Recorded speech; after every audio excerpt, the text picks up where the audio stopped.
Afternoon my dear, आपने कल अर्थात पिछले क्लास में 10th हिस्ट्री के इकाई 2 के अति महत्वपूर्ण पॉइंट जो था कार्ल मार्क्स का सिद्धांत और इतिहास की भौतिकवादी व्याख्या, इन 2 पॉइंट को आपने अच्छी तरह से समझे और लिखे भी थे। क्या उसमें दिक्कत नहीं ना किसी को? अच्छा, इसमें सभी आए थे कल कौन कौन नहीं आए थे? एक बार खड़ी हो जाए तो भैया से। चलिए, तो अच्छा करते आप लोग नहीं आते हैं कि बैठिए, थैंक यू नहीं आने के लिए। इसी तरह से एब्सेंट रहिए, आप मजा आएगा। ठीक, चलते हम लोग देखते हैं नेक्स्ट पॉइंट है आपका मार्क्स तथा प्रथम अंतरराष्ट्रीय संघ। चलिए, आप लोग भी कॉपी के बीच में लिखिए मार्क्स तथा प्रथम अंतरराष्ट्रीय संघ।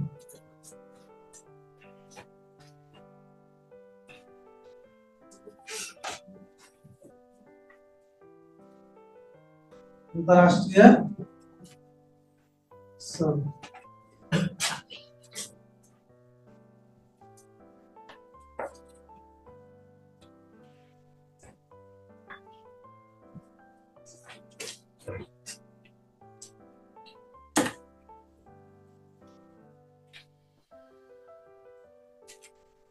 हो गया। एक बार सुन लीजिए, समाजवादियों का वैसे तो स्थानीय स्तर पर था, फ्रांस में, इंग्लैंड में, रूस में, ये सब जगह तो सम्मेलन हुआ करता था स्थानीय स्तर पर, लेकिन पहली बार अंतरराष्ट्रीय स्तर पर, अंतरराष्ट्रीय समझते हैं, वर्ल्ड स्तर पर, पहली बार वर्ल्ड स्तर पर 1864 ईस्वी में, कब? 1864 ईस्वी में अंतरराष्ट्रीय स्तर पर कार्ल मार्क्स ने समाजवादियों का एक बैठक बुलाया, एक सम्मेलन बुलाया। उसी सम्मेलन को प्रथम अंतरराष्ट्रीय संघ कहा जाता है। किसका? मार्क्स का या फिर समाजवादियों? समाजवादियों का प्रथम अंतरराष्ट्रीय संघ या समाजवादियों का प्रथम अंतरराष्ट्रीय सम्मेलन कब? 1864। क्लियर हो गया कि ये मार्क्स का नाम क्यों दिया गया? क्योंकि मार्क्स ने ही प्रथम अंतरराष्ट्रीय संघ बुलाया था पहली बार। और सबसे बड़ी बात है कि इस संघ में हुआ क्या था, इस सम्मेलन में हुआ क्या था। इस सम्मेलन का हीरो कहिए मार्क्स ही थे, कार्ल मार्क्स ही थे। और ये सम्मेलन बुलाकर मार्क्स ने दुनिया के लोगों को, दुनिया के गरीब व्यक्तियों को यह समझाने का प्रयास किया था कि आपका जो शोषण हो रहा है, लड़का तुम्हारा कैसे चमक रहा है, पसंद हो रहा, क्यों चमक रहा? खड़े हो जाए माय डियर। कार्ल मार्क्स कहां के रहने वाले थे जी? बस हवा निकल गई तो फिर क्यों मजा आएगा आपका गाड़ी चलाने में? हवा नहीं है उसमें, पंचर है गाड़ी तो पंचर है। करने आए थे तो फिर कैसे पंचर हो गई? टायर ट्यूब न्यू, फिर भी गाड़ी पंचर। इसका मतलब रेगुलर हवा नहीं देते उसमें, रेगुलर ध्यान नहीं देते आप। बैठिए, इसलिए मजा नहीं आ रहा आपको, आप पीछे ध्यान नहीं दिए, पीछे उलट के देखो उसको। कार्ल मार्क्स बताए थे कहाँ रहने वाले थे? जर्मनी को। बैठिए, था जर्मनी के रहने वाले थे। वो एक समाजवादी व्यक्ति थे।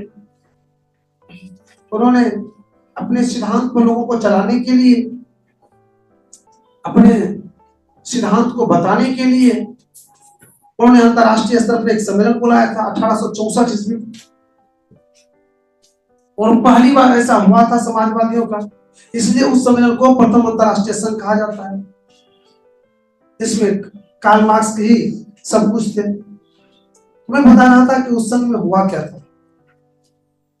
तो यही गरीबों को ऊपर उठाने के लिए, गरीबों को उसके औकात को बताने के लिए, और उसके उद्घाटन भाषण में जो कार्ल मार्क्स फिर धरे देखे छी केना पंच द्वार के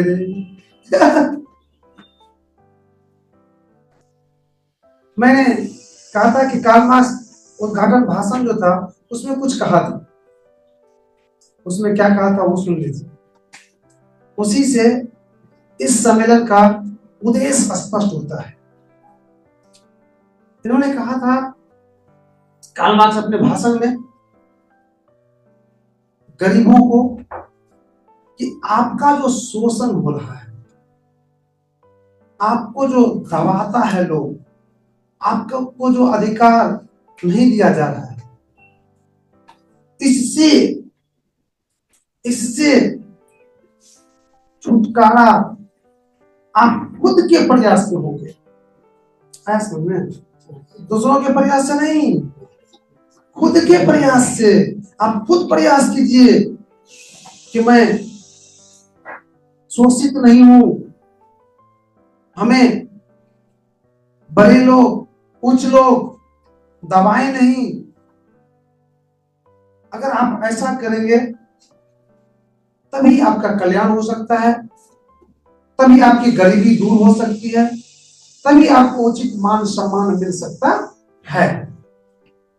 बस इसी पॉइंट को समझाया था कार्ल मार्क्स ने। सिर्फ गरीबों को एक अलग ताकत देने का, एक अलग ऊर्जा देने का, एक अलग हिम्मत देने का काम किया था इस सम्मेलन करके। और एक और स्टेटमेंट दिया था, एक और उन्होंने नारा बुलंद किया था, बहुत ही मार्मिक नारा है, मेरे बहुत ही महत्वपूर्ण नारा उन्होंने बुलंद किया था उस सम्मेलन में। उन्होंने कहा था अमीरों को, सुन अमीर दुनिया वालों, आप पैसे वाले हैं, बुद्धि वाले हैं, मैं सम्मान करता हूँ, सैल्यूट करता हूँ, अच्छी बात है, आपने बुद्धि विवेक से कमाया, लेकिन सुन गरीब का भी सुन। उन्होंने एक नारा दिया, कहा कि हमें जो अधिकार मिलना चाहिए वो अधिकार दो, नहीं तो हम भी अपना कर्तव्य नहीं निभाएंगे। कर्तव्य का मतलब समझते हैं कि मान लीजिए कि हम शिक्षक हैं, हम अगर अच्छे से नहीं पढ़ाएंगे, अच्छे से बात नहीं करेंगे तो आप मेरा बात मानेंगे? आप जो मेरा बात मान रहे तो क्या कर रहे हैं? कर्तव्य निभा रहे हैं। तो आप कब कर्तव्य निभाइएगा? जब हम अच्छे से पढ़ाएंगे, अच्छे से बात करेंगे, नहीं तो नहीं निभाइएगा। तो इसमें भी यही कहा कि गरीब लोग आपका मान सम्मान तब करेगा जब आप उसको उचित अधिकार देंगे।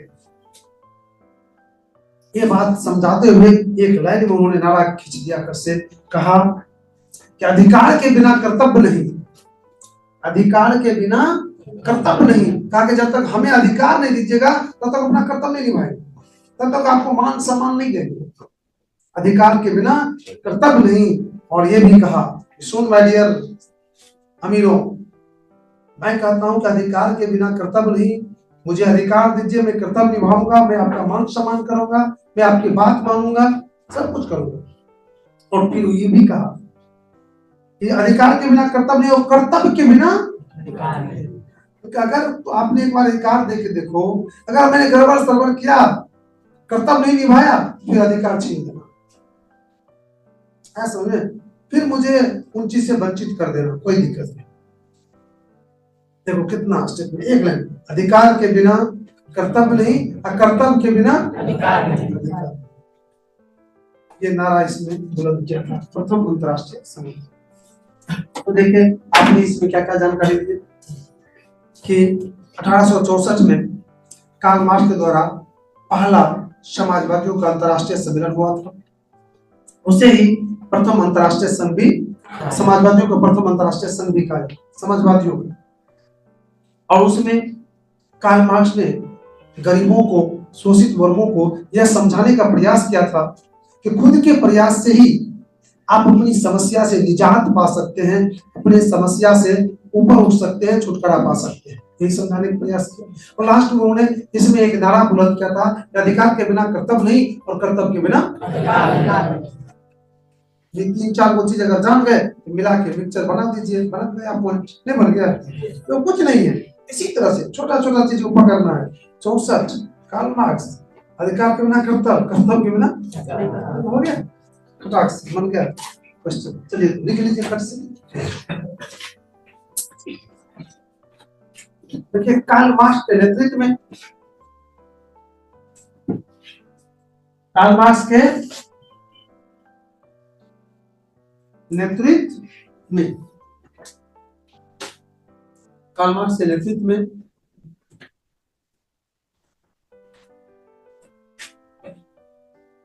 1864 ईस्वी में, कार्ल मार्क्स के नेतृत्व में 1864 ईस्वी में पहली बार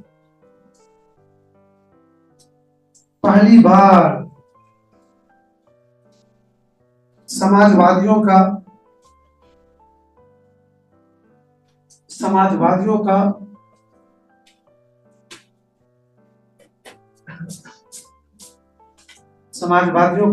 अंतरराष्ट्रीय स्तर पर, समाजवादियों का अंतरराष्ट्रीय स्तर पर, अंतरराष्ट्रीय स्तर पर एक सम्मेलन हुआ था, एक सम्मेलन हुआ था, एक सम्मेलन हुआ था जिसे समाजवादियों का प्रथम अंतरराष्ट्रीय संघ कहा जाता है, जिसे समाजवादियों का प्रथम अंतरराष्ट्रीय संघ कहा जाता है, जिसे समाजवादियों का प्रथम अंतरराष्ट्रीय संघ कहा जाता है। समाजवादियों का प्रथम अंतरराष्ट्रीय संघ कहा जाता है। हो गया। इस सम्मेलन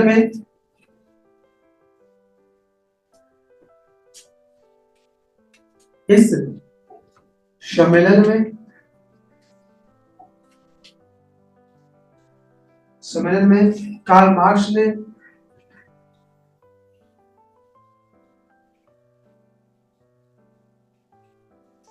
वंचित वर्ग को, वंचित मतलब समझ में आ रहा है, जो अधिकार से बहुत वंचित है, वंचित वर्ग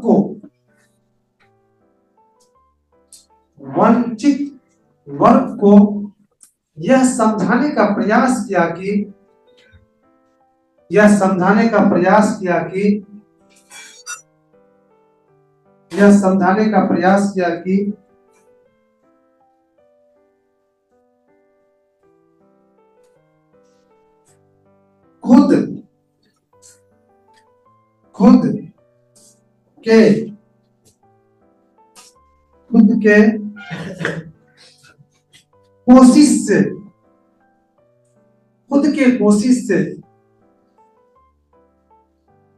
खुद के कोशिश से आप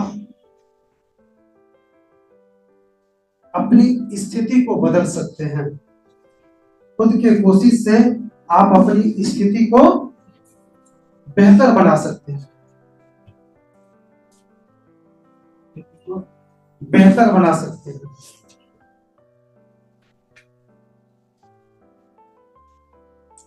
बेहतर बना सकते हैं। साथ ही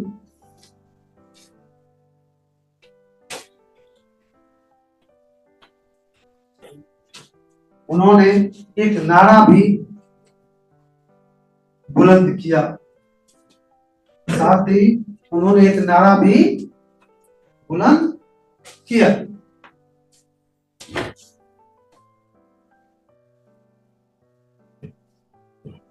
एक नारा भी बुलंद किया। कौन?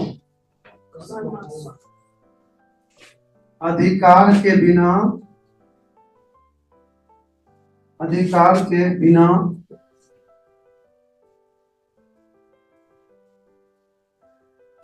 कर्तव्य नहीं, कर्तव्य नहीं और कर्तव्य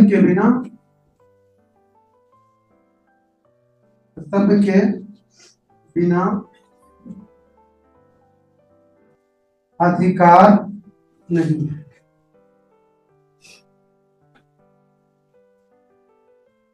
अधिकार नहीं।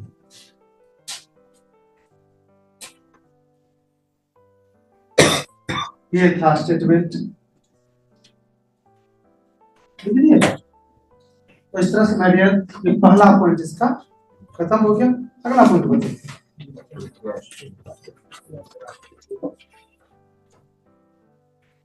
दूसरी अंतरराष्ट्रीय संघ में आप उधर पॉइंट होगा तुरंत लड़ाई मांगेंगे तो थोड़ा सा लेट लगेगा। रूस है ना अभी लड़ाई।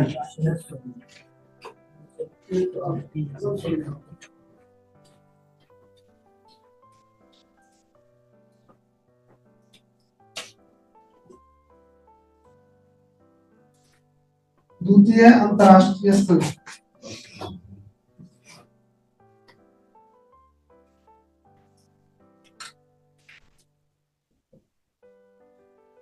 या समाजवादियों का द्वितीय अंतरराष्ट्रीय संघ आ रहा है में, या इसको हम कह सकते हैं समाजवादियों का द्वितीय अंतरराष्ट्रीय संघ। या करके हम लिखना चाहते हैं तो आप लिख दीजिए, कुछ होगा तो बढ़िया रहेगा।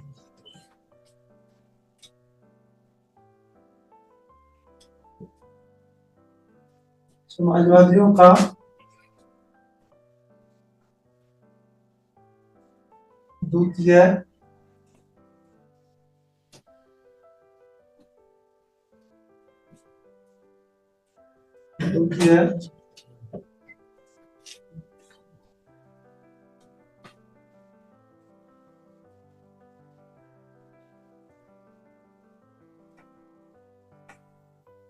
द्वितीय अंतरराष्ट्रीय दोनों पॉइंट हो गया।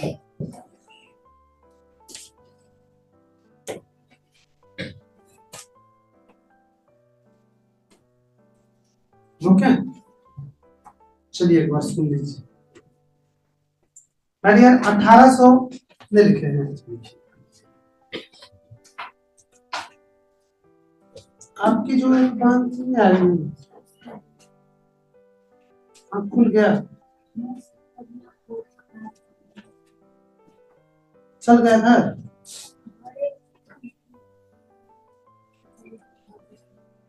मेरे बोले 1883 ईस्वी में कार्ल मार्क्स की मृत्यु हो गई। तो कार्ल मार्क्स के मरने के बाद समाजवादी विचारधारा के नेतृत्व करने वाले जो मेन आदमी था उसकी कमी हो गई। उसकी जो कमी हुई तो समाजवादी विचारधारा के लोग बिखरने लगे। उसको लगा कि हम तो मर ही गए, अब इसको कौन आगे बढ़ाएगा। कुछ लोग को लगने लगा कि यही तक था, समाजवादी विचारधारा यही समाप्त हो गया। इसको देखते हुए बहुत सारे समाजवादी व्यक्ति अपनी नीति, अपने नियम को चेंज करके, पार्टी को चेंज करके, दल को चेंज करके दूसरे में मिलने लगा, बिखरने लगा या न्यूट्रल रहने लगा। तब समाजवादी के जो कुछ और कट्टर या प्रबल समर्थक थे, वो लोग 1889 ईस्वी में 89 ईस्वी में पेरिस में अंतरराष्ट्रीय सम्मेलन बुलाया। किस चीज के लिए? बिखरे हुए समाजवादियों को एकजुट करने के लिए 1889 ईस्वी में पेरिस में समाजवादियों का एक बड़ा सम्मेलन हुआ अंतरराष्ट्रीय स्तर पर। उसी सम्मेलन को क्या कहा जाता है? द्वितीय अंतर्राष्ट्रीय सम्मेलन या समाजवादियों का द्वितीय अंतर्राष्ट्रीय सम्मेलन। इसमें एक बहुत ही इंटरेस्टेड और याद रखने योग्य बात है। बहुत बातें हुई थी, लेकिन एक बात जो है वो बहुत ही स्मरणीय है, जिंदगी में कभी भूलिएगा नहीं। यार तो लोग कैसा आदमी है यार, कौन कौन विद्यार्थी आ गया इसमें यार, इधर कैसे करने लगा, कैसे करने लगा तुम लोग, कैसे फीता उतार देते हैं, फीता चला के रखो। अभी अभी अभी कुटिया पर नहीं, वो मशीन जो रहता है तो बहुत ही रहता है ना, कुटिया पीसीआर तेल पे दिया जिसको फीता चला दीजिए। अभी इधर कुटिया पर फीता रहेगा ना, तो तुरंत एक बार उतार के देखता है उधर तेल तेल में। मैं बात कर रहा था आप लोग को कि कार्ल मार्क्स के मृत्यु के बाद बिखरे हुए समाजवादियों को एकजुट करने के लिए 1864 ईस्वी में 1889 ईस्वी में पेरिस में एक अंतर्राष्ट्रीय स्तर का सम्मेलन हुआ था। उसी को कहते हैं द्वितीय अंतर्राष्ट्रीय संघ या समाजवादियों का द्वितीय अंतर्राष्ट्रीय संघ कहा जाता है। मैंने कहा था यहाँ इस पॉइंट पर था कि इस सम्मेलन में बहुत कुछ हुआ, लेकिन एक बात जो हुआ वो अविस्मरणीय है, हर स्टूडेंट को याद रखना चाहिए। वो क्या था उसमें? इसी सम्मेलन में माय डियर एक निर्णय लिया था, और वह निर्णय लिया था कि 1 मई को अंतर्राष्ट्रीय मजदूर दिवस मनाएंगे, 1 मई, और आज भी वो पूरी दुनिया में लोग मना रहे हैं। तो ये क्वेश्चन बनता है कि पहली बार ये अंतर्राष्ट्रीय मजदूर दिवस मनाने का निर्णय कब लिया गया? पेरिस के समय, पेरिस के समय नहीं 1889 में। और पहली बार एक अंतर्राष्ट्रीय मजदूर दिवस मनाया कब गया? 1890, क्योंकि मई तो 9 मई है, समझे?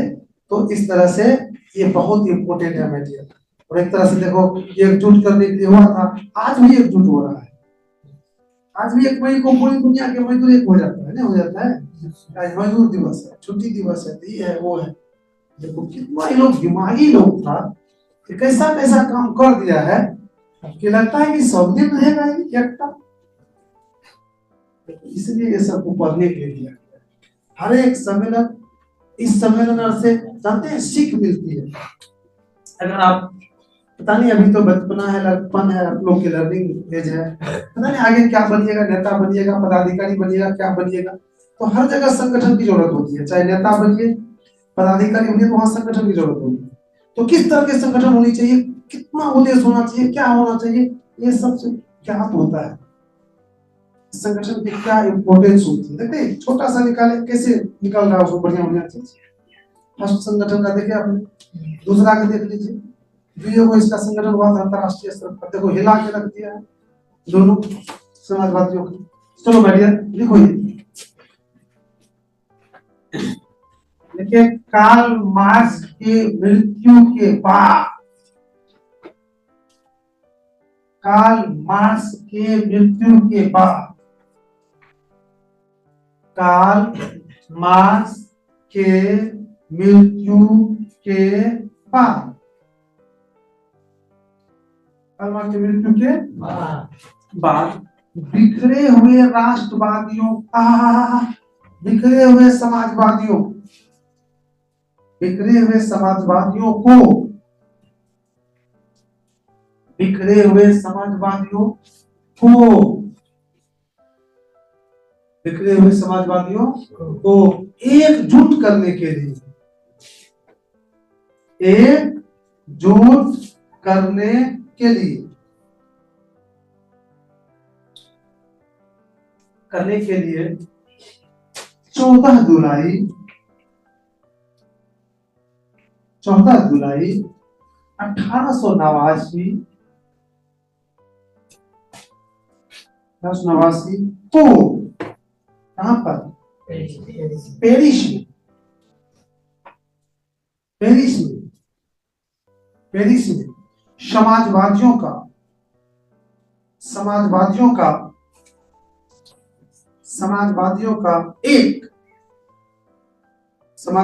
का एक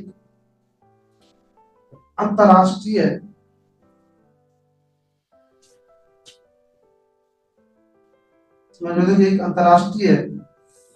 स्तर का सम्मेलन हुआ था। सम्मेलन हुआ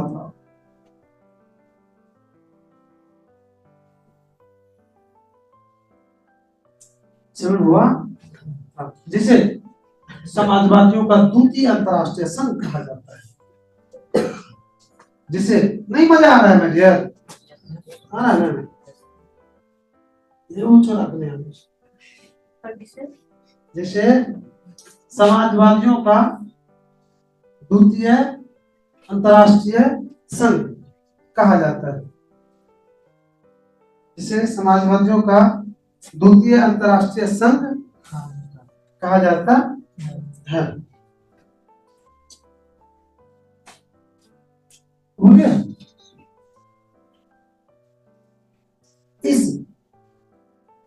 इस सम्मेलन में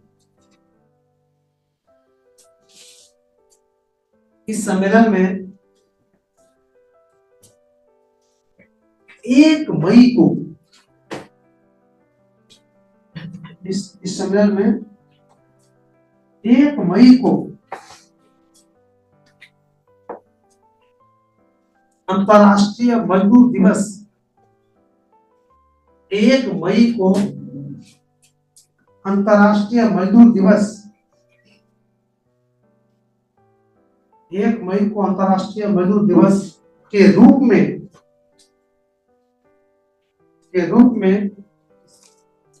मनाने का निर्णय लिया गया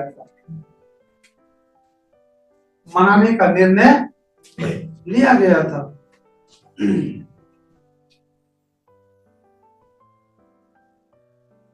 उसके बाद हर वर्ष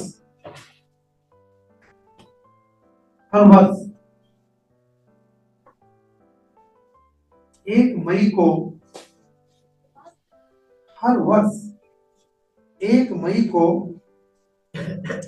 अंतरराष्ट्रीय दिवस के रूप में अंतरराष्ट्रीय मजदूर दिवस के रूप में मनाया जाता है। उसके बाद हर वर्ष 1 मई को अंतरराष्ट्रीय मजदूर दिवस के रूप में मनाया जाता है। अंतरराष्ट्रीय मजदूर दिवस के रूप में मनाया जाता है। हो गया? तो शायद समझ गए दोनों, कोई दिक्कत ही नहीं। अगला पॉइंट बताइए।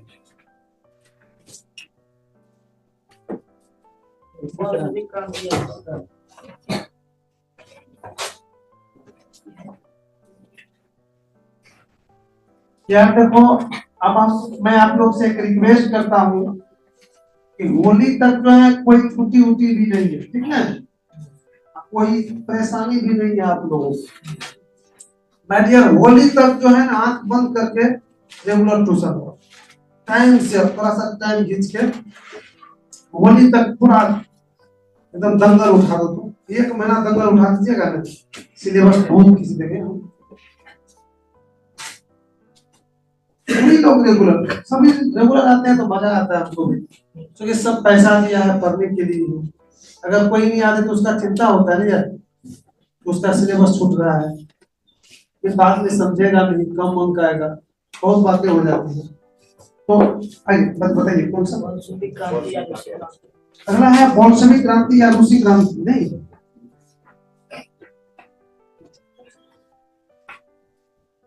आप लोग भी कॉपी के बीच में लिख लीजिए, बोल्शेविक क्रांति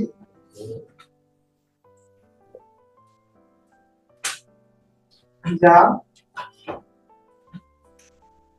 रूसी क्रांति। नहीं है?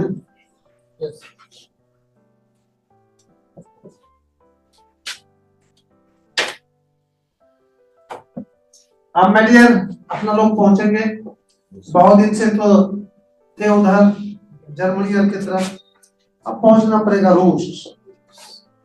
रूस की अर्थव्यवस्था से लेके सरकार से लेके हर चीज को जानेंगे कैसे क्या है नहीं है। लिख लिए क्या देर लिखे में, रूस बहुत दूर थोड़े है यार, तुर्की ना भी है वहां के राष्ट्रपति सारा कुछ पूरा हिला के रखा है यूक्रेन को, पूरा पानी पिला रहा है लोटा लोटा यूक्रेन को। यूक्रेन का भी जेलेंस्की एक ऐसे उधर सारा पत्थर का देह है उसको कि वो भी नहीं आता है, वो भी कहता है कि हम भी सांस रहेगा तो लड़ते रहे। गजब का है उसका भी, अगर उसका देखा जाए है तो काबिले तारीफ है नहीं है। एक छोटा सा देश और रूस को भी, रूस के सामने इतना लंबे समय तक टिके हुए हैं, भले जो भी सपोर्ट कर रहा है वो तो आपको उसका औकात नहीं है, लेकिन सीधा सीधी अमेरिका है वो अलग बात है, लेकिन टिके हुए तो हैं, उसको तो डर भी होना चाहिए। अमेरिका दुनिया को कई बार कई देशों को, अमेरिका है चीन क्या है, ये दोनों जो है वो रास्ता बचा देगा, पीछे से पैर खींच लेता है। कई बार गिराया है, कितना देश गिराया नहीं गिराया, तो इसका आभास तो जेलेंस्की को भी होगा, तो हो सकता है कि पैर खींच लेगा, तब मेरा हाल क्या हो। लेकिन फिर भी जेलेंस्की लगा है एकदम। देखो तो माय डियर, रूस की युद्ध की कहानी तो वर्तमान यूक्रेन और रूस के बीच जो युद्ध हो रहा है उससे आप सीख ले सकते हैं। चलते हैं पीछे, हम लोग थोड़ा सा पीछे इसको समझ लेते हैं तब और मजा आ जाएगा। ये बोल्शेविक राजनीतिक पार्टी का नाम है, इसका नाम राजनीतिक पार्टी का नाम, और इसका नेता था लेनिन। लेनिन जिसके विषय में बताया लेनिन। अब ये लेनिन रूस में अच्छा शासन लाने के लिए, या उस समय जो शासक था, ये कब की बात हो रही है वो सुन लीजिए, 1917 की बात हो रही है, 1917 की बात हो रही है। उस समय रूस के शासक थे जार निकोलस द्वितीय।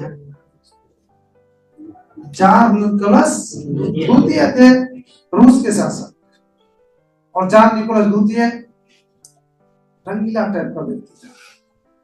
रंगीला का मतलब होता है डियर, जो सेंट टूट मारने एकदम और लोग पहनाना पर ज्यादा ध्यान देते हैं। इन लोग या फिर के बुद्धि विवेक, मैनेजमेंट, दूसरों के हित पर कोई खास ध्यान नहीं देते। ये लड़का वो हुआ क्या है यार, पढ़ाते हैं फिर भी ध्यान नहीं, गप करते हैं फिर भी ध्यान नहीं। अब क्या करेंगे, तू क्या करने आया है यार यहाँ पर, ध्यान ही नहीं उसका। कैसे तुम लोग का फीता उतर जाता है यार, अंटेना मिला उधर, जबरदस्ती जबरदस्ती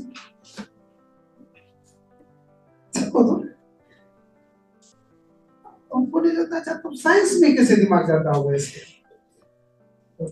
इसमें तो हम लोग कितना चीज बारीकी से देख रहे हैं, कितना स्टेप बाय स्टेप कर रहे हैं, जोड़ रहे हैं, संबंध ये कर रहे हैं, सारा कुछ उसमें मिक्सचर करके हम बनाते हैं मिलिए पूरा एकदम उसमें है, तब पूरा फीता उतर जाता है। गिरीश तो बराबर हम लगाते हैं उसमें, रंजन और पिता में क्या लगाता है, रंजन ना, तो पिता को चिपका के रखता है। चलो मैं बात कर रहा था कि उस समय रूस का शासक था जार निकोलस द्वितीय, जो रंगीला टाइप का व्यक्ति था। रंगीला किसको कहते हैं वो सुनाते हैं, मैं वही कह रहा था। रंगीला उस व्यक्ति को कहते हैं, आज भी आप रंगीला किसी को कह सकते हैं समाज में, आपके दोस्त इत्यादि जो सेंट मारने पर, बाल झाड़ने पर, मुंह को चमकाने पर, आज भी देखिएगा बहुत सारे लड़का को, वैसे बुरी बात नहीं है, वो पढ़ाई लिखाई से ज्यादा सुबह सुबह मुंह का चमकावे मिले। हाँ ये बुरी बात नहीं है, मैं इसको बुरी नहीं मानता हूँ। आप सुबह सुबह में, या सुबह को हो या नहीं हो, रात को सोते वक्त जरूर मुंह को धो के सोना चाहिए। क्योंकि ये फैशन की दृष्टि से मैं नहीं कर रहा हूँ, मैं आपके स्वास्थ्य की दृष्टि से कर रहा हूँ। क्योंकि शरीर पर तो इधर कपड़ा उपड़ा ढके हुए रहते हैं, बाजार में जो घूमते हैं डस्ट इत्यादि पोल्यूशन बहुत सारी चीज, बहुत अदृश्य चीजें हैं जो आप देखिएगा नहीं, वो आपके चेहरा पर आके चिपक जाते हैं। वो बहुत सारे उससे स्किन डिजीज से लेकर हर कोई बहुत सारी बीमारियां हो सकती है। तो कम से कम सोते वक्त आपको चेहरा को धो के, नहीं कुछ हो तो छूछो पानियों से, अगर संभव हो तो कोई अगर मतलब साबुन जो भी हो अगर वो हो, उसको अगर लगा के अगर पोंछ लेते हैं, तौलिया से पोंछ के सोते हैं तो और बेटर। ये जो मुंह पर कुछ कुछ निकलता है ना, ये इसी सब का इफेक्टेड है, ये पोल्यूशन का इफेक्टेड है। आपके चेहरा पर कुछ कीड़े हैं, कुछ है आके यहाँ पर चिपक गया, अपना वो छोड़ दिया सारा कुछ, अपना लोग ध्यान नहीं दिए, उसको धोए नहीं बढ़िया से, उसमें बहुत सारे केमिकल होता है, वो फैल के स्किन को पूरा खराब कर देता है। इसका शुरू से ध्यान देते नहीं हम लोग। अगर ये डेली किया जाए तो आपके चेहरा पर कहीं कुछ नहीं होगा, उसे हम भी नहीं करते हैं। कौन ध्यान देते, जानते हैं, लेकिन मेरे टीचर के बात पर वो नहीं करना, टीचर जो करता है उस पर ध्यान मत देना, टीचर जो कहता है उस पर देना, क्योंकि हमको फीलिंग हुआ है तब कर रहे, बातें बातों फिर गए आज बैठे कहाँ पर रोज में लेके आता है, खट से हमको लेके पटक देता है छोरा यहाँ पर। तो मैं कह रहा था कि रंगीला टाइप का आदमी था, सेंट रूट मारने पर ज्यादा ध्यान देता था, मुंह को चमकाने पर ज्यादा ध्यान देता था, फेस वाश खूब चलता था, विश्वास समझिए लगे। अरे वो गड़बड़ चीज नहीं है फेस वाश, लेकिन ये जो कंपनियां हैं ना वो गड़बड़ है। सस्ती वाली जो है, लोकल वाली जो कंपनियां हैं, वो उसमें प्लास्टिक मिला देता है, वो आपके चेहरा को तो और नुकसान पहुंचाएगा। वो चेहरा पर सिर्फ प्लास्टिक का कुछ अंश आ जाता है, वो चमकते रहता है, वो आपके गंदा को नहीं साफ किया, प्लास्टिक और सारा अंदर से जो छिद्र के माध्यम से जो गंदा शरीर से निकलता वो सारा और दब जाता है और खराब हो जाता है। ये लोकल या घरवर फेस वॉश भी इत्यादि भी आपके चेहरा को खराब करेगा, क्योंकि छेदा को बंद कर देगा और प्लास्टिक बनेगा, अंदर से जब नहीं निकलेगा डस्ट इत्यादि तो वो निकलेगा बड़ा फुंसी इतने बड़ा, तो पीच बन के नसे निकलता, खुट निकलने के छे वो गंदा चीज के, तो पीच बन के निकलते, बड़ा बन के निकलते, फुंसी बन के निकलते, कुछ बन के निकलते, कते पड़े बा स्किन डिजीज का डॉक्टर थोड़ी आगे चेकअप को बिठा दीजिए। तो रंगीला टाइप का आदमी थे, पूरा सेंट रूट मारने में, कोट पैंट पहनने में, घूमने फिरने में मजा आता था उसको। तो मैं जब इस टाइप का जो आदमी होता है ना, वो अपने कर्तव्य से दूर हो जाते हैं। उसको जो करना चाहिए, वो जा रहा है स्टेशन, तो रास्तों में भूल जाता है, दोनों देखल के बीच में लड़की के ओकरे पछाड़ी जा रहे है जे रंगीला टाइप आदमी वो है। रंगीला मतलब की भेले बा खाली सुना करे छै, बुझ गेले रे। तो मैं ये यहाँ के जो थे रूस का जो शासक थे जान निकोलस द्वितीय, वो भी क्या थे, बहुत फुल्ली रंगीला। और एक उसके एक नहीं एक ही कहिए, उसकी पत्नी के नाम थी जरीना, और जरीना अति सुंदर थी। आप समझ सकते हैं कि पत्नी भी अति सुंदर, एक तो खुद रंगीला। अब उसके सुंदरता पर ये इतने मोहित थे, इतने फिदा थे कि वो जब कह देते थे, अगर कह देती कि रात है तो रियल में उसके सामने में रात दिखाई देने लगता था। नहीं कहता नहीं बाप पूरा अनार से चोचला। इतनी रंगीली व्यक्ति। और उसके दरबार में एक मंत्री था जिसका नाम था रासपुटिन, बहुत चालाक आदमी, समझ गया जरीना की सुंदरता और जान निकोलस द्वितीय की रंगीला मौका है। इन्होंने क्या किया, अपनी बुद्धि विवेक से, क्योंकि सारा भारत इसी पर आ गया, किस पर, मंत्री पर, क्योंकि अब तो भोग विलास उधर में लग गया बेचारा, देश देश को चलाने से किसी चीज से उसको ज्यादा फुर्सत नहीं, जो मंत्री कहते थे वो ठीक है।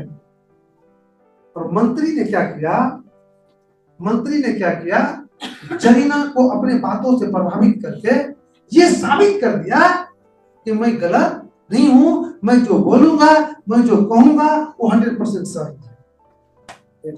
ये अपना इंप्रेशन बना लिया जरीना के पास। जरीना तो राजा का गुलाम, जरीना का राजा तो गुलाम थे। अय्या खेला शुरू हो गया। मान लीजिए कि हमको रूस में वो पुल बनाना, मैं ठेकेदार हूँ, कहाँ जाऊंगा? मंत्री के पास।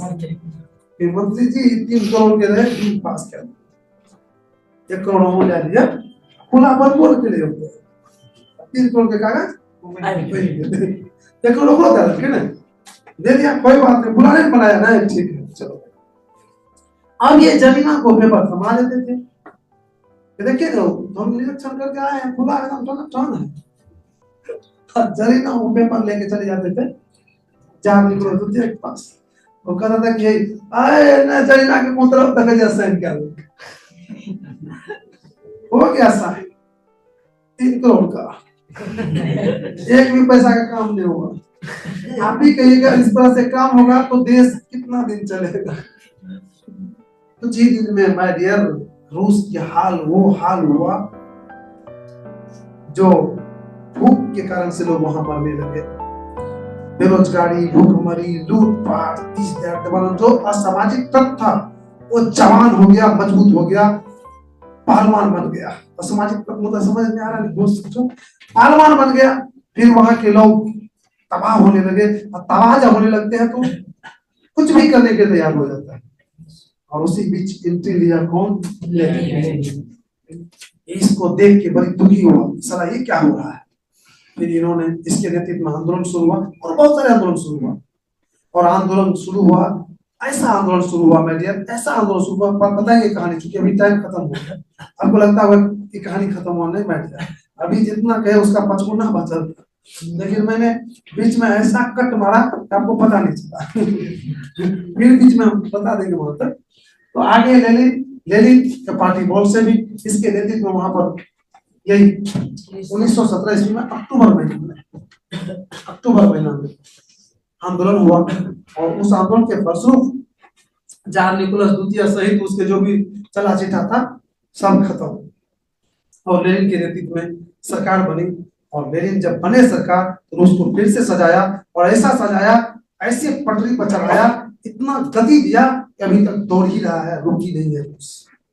इसी का दौर आया हुआ है, किसका? और इन्होंने समाजवादी शासन व्यवस्था भी लागू किया था, जो रूस में है अभी पूरी दुनिया में फैला है। अर्थात इसको कहा जाए आधुनिक रूस का निर्माता यही है, कौन? ये बहुत कुछ है, और यही पार्टी और करना है। चलिए तो आज की क्लास को यहीं पर